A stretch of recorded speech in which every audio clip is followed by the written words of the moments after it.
और चलिए अब आपको सीधे ले चलते हैं नागपुर। राष्ट्रीय कैंसर संस्थान का उद्घाटन हो रहा है। देवेंद्र फडणवीस क्या कुछ कह रहे हैं, सुनते हैं। दिन रात मेहनत करके 24 घंटे एक व्यक्ति यहाँ था, तो वो शैलेश जोगड़ेकर थे कि जिन्होंने बहुत ही अच्छे तरीके से इसको यहाँ पर तैयार किया। और मुझे ऐसा लगता है कि पहले तो शैलेश जी का और मेरा ये स्वप्न था, क्योंकि मेरे पिताजी जब कैंसर से गुजरे उस समय मैंने टाटा कैंसर हॉस्पिटल का लोड देखा था। मैं छोटा था, लेकिन ये ध्यान में आता था कि उस समय भी इतने पेशेंट होते थे, सबको सेवाएं मिलती थी, लेकिन बहुत लोड होता था। मुंबई में रहने के प्रॉब्लम्स होते थे। शैलेश जी के भी घर में उनकी पत्नी जब कैंसर से गुजरी उस समय एक लंबी ट्रीटमेंट शैलेश जी ने उनके लिए जब की, तो शैलेश जी एक प्रकार से कैंसर के एक्सपर्ट भी बने। तो हम लोगों ने उस समय यह तय किया कि इसको हम करेंगे।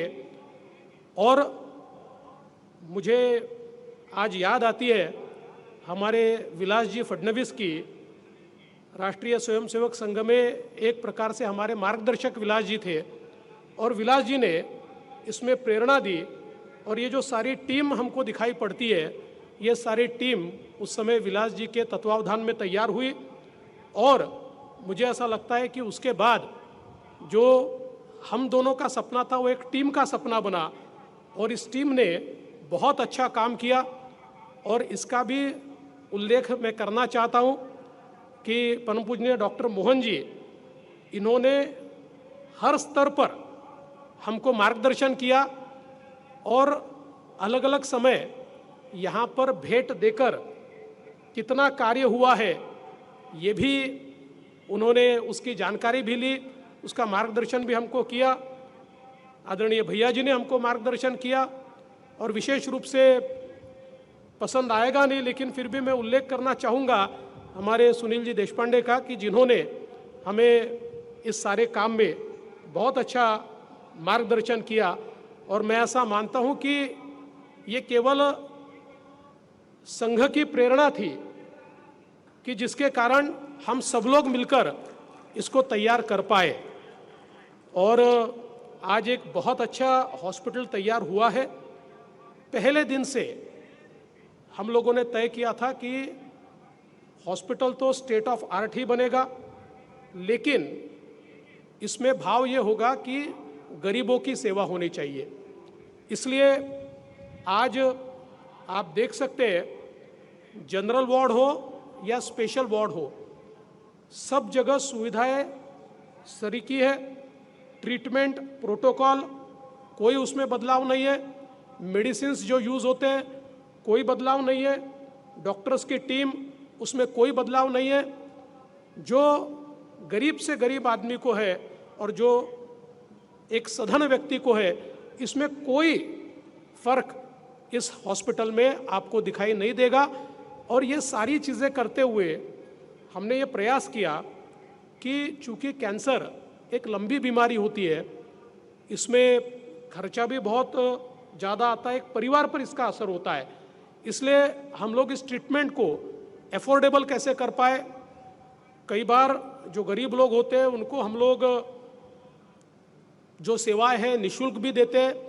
और विशेष रूप से एक उल्लेख मैं करना चाहूँगा कि पहली बार मध्य भारत में पीडियाट्रिक वार्ड यहाँ पर शुरू हुआ है, और बच्चों को यहाँ पर कैंसर की ट्रीटमेंट दी जाती है। और बच्चों को जो ट्रीटमेंट दी जाती है पीडियाट्रिक वार्ड में, वो पूर्ण रूप से निःशुल्क दी जाती है। उसमें कुछ भी चार्ज नहीं किया जाता। और ईश्वर का आशीर्वाद ऐसा रहा है कि बहुत बड़े पैमाने पर जो बच्चे यहाँ आते हैं पूरे तरीके से ठीक होकर जाते हैं। अगले 40-50 साल की उनकी ज़िंदगी यहाँ पर उनको मिलती है।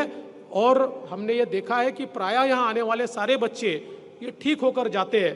तो मुझे ऐसा लगता है कि एक प्रकार से ये सारा कार्य जो हुआ, एक ईश्वर का आशीर्वाद भी इसमें मिला है, क्योंकि अच्छा कार्य जब करते हैं तो लोग जुड़ते हैं। आज कई लोगों ने इसमें मदद की। हमारे जो केंद्र सरकार के PSUs है उन्होंने भी हमको इसमें मदद की। और इतना बड़ा कार्य यहाँ पर खड़ा हुआ, लेकिन इस कार्य से अभी हम पूरे तरीके से संतुष्ट नहीं है, क्योंकि हम ये चाहते हैं कि जो भी कैंसर में दुनिया में सबसे आधुनिकतम ट्रीटमेंट हो, वो ट्रीटमेंट यहाँ पर आनी चाहिए।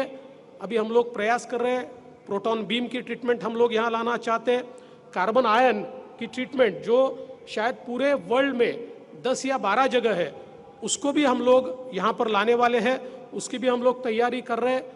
तो जो भी कैंसर के क्षेत्र में सबसे आधुनिकतम उस ट्रीटमेंट को हम लोग यहाँ पर लाने की कोशिश कर रहे हैं, और ये सारी चीज़ें बिल्कुल अफोर्डेबल हो। जो पे कर सकते हैं वो पे करें, और जो नहीं कर सकते हैं उनकी जितनी व्यवस्था हम कर सकते हैं, जितने कम शुल्क में हम कर सकते हैं, उतनी व्यवस्था हम करने की कोशिश कर रहे हैं। इसके साथ साथ अब आने वाले दिनों में यहाँ पर एक बड़ी धर्मशाला भी हम लोग तैयार कर रहे हैं, क्योंकि दूर दूर से पेशेंट आते हैं, उनके घर के लोगों को रहने की व्यवस्था नहीं होती। और मुंबई में तो हम लोग देखते हैं कि कई बार बहुत अड़चने उनको सामना उसका करना पड़ता है। यहाँ पर भी मध्य भारत से पेशेंट आ रहे हैं, और केवल मध्य भारत से नहीं, साउथ इंडिया से भी पेशेंट यहाँ पर आ रहे हैं। तो हम लोग यहाँ पर एक धर्मशाला का भी निर्माण करेंगे, ताकि उनको रहने की वहाँ पर व्यवस्था हो और उनके पेशेंट्स का वो ठीक ढंग से ख्याल जो है वो रख पाए।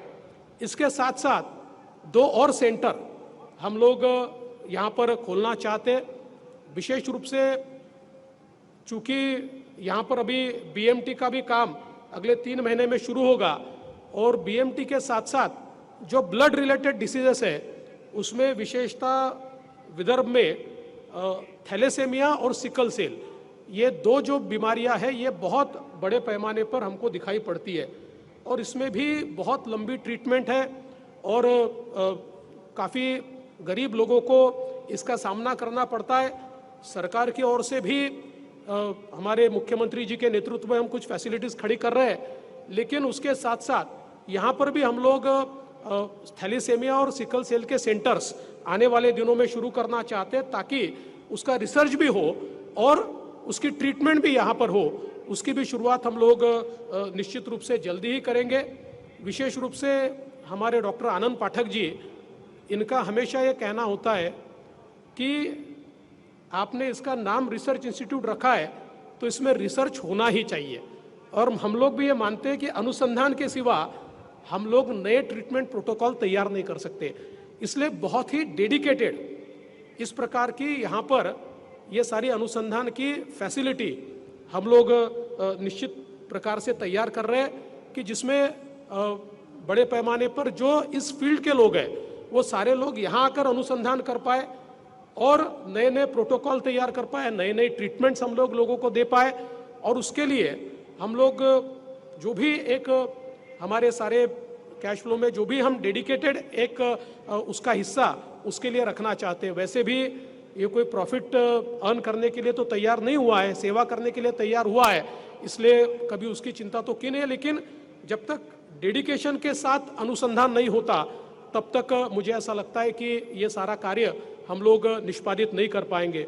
मैं इस समय एक और व्यक्ति का बहुत बहुत आभार व्यक्त करना चाहूँगा। हमारे जो अध्यक्ष है एडवोकेट सुनील मनोहर जी, महाराष्ट्र के पूर्व महाधिवक्ता वो रहे हैं, एक बहुत ही सीनियर एडवोकेट है, बहुत ही बिजी रहते हैं, लेकिन उन्होंने इस हॉस्पिटल के लिए अपना बहुत समय लगातार हमको दिया है। बार बार वो यहाँ पर आकर पूरे तरीके से पार्टिसिपेट करते हैं, यहाँ पर जो अड़चने होती है उसको दूर करते हैं। तो जिस समय हमने 2015 में उनको बागडोर दी, उस समय हमको भी ये लगा नहीं था कि वो इतना समय दे पाएंगे, लेकिन अपने कार्य को कुछ समय बाजू रखकर भी वो यहाँ पर समय देते हैं। इसलिए मैं उनका भी बहुत बहुत आभार व्यक्त करता हूँ। और मैं ये कहना चाहता हूँ कि ये जो एक व्यवस्था खड़ी की है ये आम लोगों के लिए खड़ी की हुई व्यवस्था है। वैसे तो हम सब लोग ईश्वर से प्रार्थना करें कि किसी को भी यहाँ पर आने की ज़रूरत ही न पड़े, लेकिन बहुत दुर्दैव की बात है कि कैंसर ये बहुत बड़े पैमाने पर बढ़ रहा है। इसलिए हम लोगों ने ये भी तय किया कि हम लोग बड़े पैमाने पर स्क्रीनिंग कैंप्स ले रहे हैं। अगर कैंसर बहुत जल्दी डिटेक्ट होता है या प्री कैंसर स्टेज पर चीज़ें ध्यान में आती है तो इसको प्रिवेंट किया जा सकता है, तो वो भी एक हमारा प्रयास है। लेकिन यहाँ पर आने की ज़रूरत न पड़े, पर अगर किसी को आने की ज़रूरत पड़ती है तो उसको पूर्ण स्वास्थ्य लाभ हो, डेडिकेशन के साथ सभी की व्यवस्था यहाँ पर हो, इस प्रकार का प्रयास हम सब लोग मिलकर निश्चित रूप से करेंगे। मैं फिर एक बार हमारे सारे जो ट्रस्टीज़ हैं उनका भी आभार व्यक्त करता हूँ, उनके कंट्रीब्यूशन के लिए, उनकी डेडिकेशन के लिए उनका भी मैं आभार व्यक्त करता हूँ। और समय समय पर जिन लोगों ने इसमें योगदान दिया उन सबका मैं आभार व्यक्त करता हूँ। और इतना ही कहता हूँ कि आने वाले दिनों में ये यात्रा आगे जारी रहेगी। इसको अच्छा और उससे और अच्छा कैसे कर पाए, ये प्रयास हम करते रहेंगे। मैं आप सभी का बहुत बहुत आभार व्यक्त करते हुए अपने शब्दों को विराम देता हूँ। जय हिंद, जय महाराष्ट्र।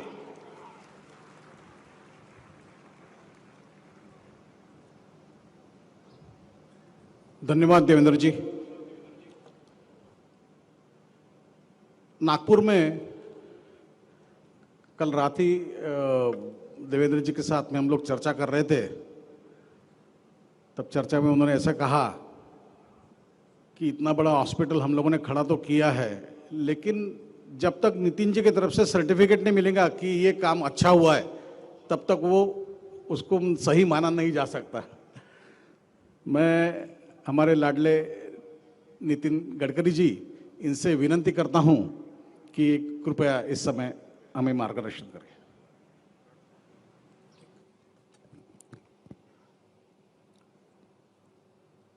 परम आदरणीय डॉक्टर मोहन भागवत जी, महाराष्ट्र के मुख्यमंत्री आदरणीय एकनाथ शिंदे जी, महाराष्ट्र के उप मुख्यमंत्री देवेंद्र जी, हमारे प्रदेश के अध्यक्ष चंद्रशेखर जी, संस्था के अध्यक्ष मेरे मित्र एडवोकेट सुनील मनोहर जी, उपाध्यक्ष अजय संचेती जी, इस भव्य वास्तु निर्माण करने में जिन्होंने अपने जीवन का समय समर्पित किया है, ऐसे शैलेश जोगड़ेकर जी, कोषाध्यक्ष आनंद औरंगाबादकर, विशेष रूप से शुरुआत से लेकर आज तक इस हॉस्पिटल में निस्पृह निस्वार्थ भाव से जिन्होंने सेवा दी है, वो डॉक्टर आनंद पाठक, श्री ललित टेकचंदानी जी और उपस्थित सभी भाई और बहनों। मुझे याद है कि विदर्भ में जब भी किसी को कैंसर होता था तो मुंबई जाना पड़ता था। टाटा कैंसर के सिवा कोई पर्याय नहीं था और मुंबई में इस प्रकार की सेवा वहाँ रहना ये काफ़ी मुश्किलें होती थी। पर मुंबई में जो टाटा कैंसर का जो स्टैंडर्ड था, जो इक्विपमेंट थे, जो डॉक्टर थे, उसी स्तर का ये नेशनल कैंसर इंस्टीट्यूट तैयार हुआ है। और मुझे इस बात की खुशी है कि ये स्टेट ऑफ आर्ट ऐसा बना हुआ है कि इसकी हर चीज़ देश में, केवल देश में ही नहीं तो वर्ल्ड स्टैंडर्ड का ये इंस्टीट्यूट बना है। और इसलिए मैं देवेंद्र जी के नेतृत्व में काम करने वाले इस पूरे टीम को हृदय से बहुत बहुत धन्यवाद देता हूँ, उनका अभिनंदन करता हूँ। मुझे पता है कि देवेंद्र जी का और शैलेश जी का इस कैंसर इंस्टीट्यूट के साथ भावनात्मक संबंध है, क्योंकि हमारे सबके मार्गदर्शक विलास जी फडणवीस, जिनके मार्गदर्शन में हमने काम किया, तब उन्होंने भोसला मिलिट्री स्कूल, ये जो मैं विशेष रूप से 95-2000 में पालक मंत्री था नागपुर का, तो विलास जी ने आग्रह करके ये भोसला मिलिट्री स्कूल का निर्माण करने में उनका योगदान था। और उसी समय उनके मन में ये भावना थी कि एक कैंसर के लिए हमारे यहाँ सेवा करने वाला एक अच्छा अस्पताल बने। देवेंद्र जी ने बचपन के समय, ये हमारे लिए बहुत दुर्भाग्यपूर्ण था कि गंगाधर राव जो देवेंद्र जी के पिताजी थे, उनका स्वास्थ्य अच्छा था, मजबूत थे, पर कैंसर के कारण उनको अपनी जान गंवानी पड़ी। अनेक हमारे प्रिय कार्यकर्ता ऐसे हैं कि जिनको कैंसर के कारण उनके जीवन समाप्त हुआ, ये हमने देखा है। शैलेश जी के भी जीवन में उनकी पत्नी को भी इसी प्रकार की बीमारी आई और दोनों ने भावनात्मक रूप से ये देखा था कि कैंसर होने के बाद परिवार पर क्या प्रकार की बीतती है। गंगाधर राव का भी उदाहरण हम सबने सामने देखा और शैलेश जी ने भी इसका अनुभव किया। तो इस हॉस्पिटल के साथ दोनों का एक इमोशनल भावनात्मक संबंध है और वो संबंध बहुत ही पिताजी के कारण देवेंद्र जी के मन में ये भाव आया कि इसमें कुछ करना चाहिए और शैलेश जी के भी मन में भावना थी और विलास जी का मार्गदर्शन, इसके बाद में ये बहुत बड़ी इंस्टीट्यूशन तैयार हुई है। ये बात जरूर है कि अमेरिका में 33% कैंसर के रुग्ण जो है उनकी संख्या में कमी हुई है और भारत में मरने वालों की संख्या जो है वो तेजी से बढ़ रही है और कैंसर का फैलाव भी हो रहा है और इसलिए स्वाभाविक रूप से कैंसर होने के पहले उसका डायग्नोसिस होना और उसके ऊपर उपाय योजना ये अतिशय आवश्यक है।